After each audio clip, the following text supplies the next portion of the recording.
State Farm's Drive Safe and Save program is where you get this little device that you put in your car, and it collects your driving habits for the year so that you can be rewarded on your payments throughout the year, or maybe even like bonuses added on to your account. So State Farm's Drive Safe and Save program uses the collection of big data to collect basic information on customers' driving habits. With the collection of those driving habits, you can be rewarded for good driving habits. Each good driver is able to save by earning discounts, and bad drivers are charged the same amount that they're already paying. Big data is defined as the exponential growth of both structured and unstructured data. With big data comes many questions. Questions like, who will this data be shared with? Why is this data being collected? But the biggest problem that was brought up by an outside source was your location being tracked. People claimed that State Farm could track your exact location any time of the year with this little device in your car.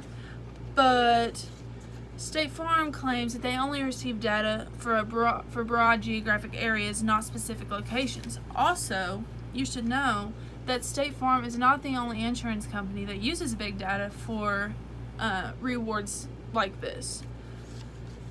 The decision that State Farm is faced with is, how do we get the Drive Safe and Save program to stand out in this field? And out of all these insurances and all the different types of rewards you can get through Progressive with the Snapshot and Save, which is very similar, almost exact, to State Farm's Drive Safe and Save program.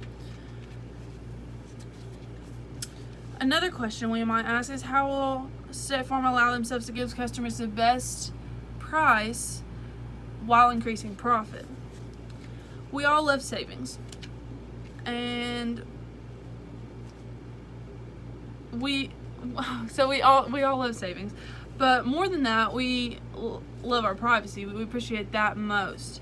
So State Farm does a great job of rewarding customers for great driving habits, but for what cost? What information is being collected on us that we don't know about? And are they using all this information for one thing, or are they using it for multiple things? Could they be using this to maybe improve other programs in the insurance thing that we're not even using? Are they using our data for other collections?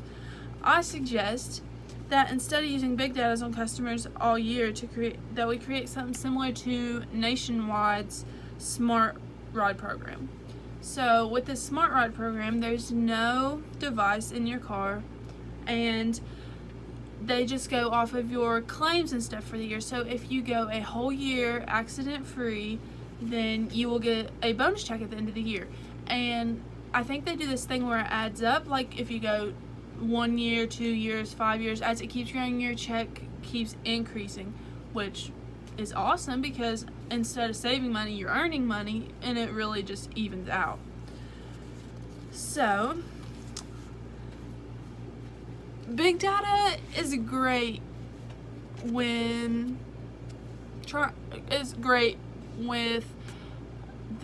people who aren't really concerned about what's being tracked about them.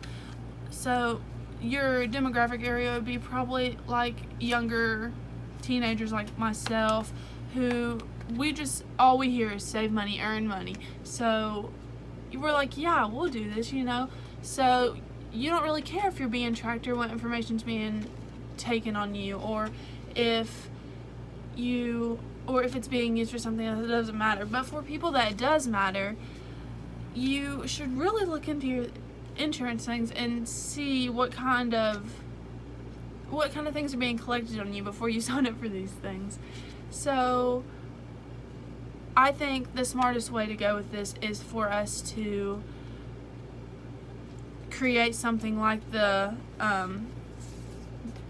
Smart Ride program that Nationwide has, because then there's no privacy fears, there's no outside sources claiming that you're collecting other information that you don't even need. With this, it's just information on you all year long, and no one's constantly watching over you like the Big Brother thing people claim. So that's what I recommend.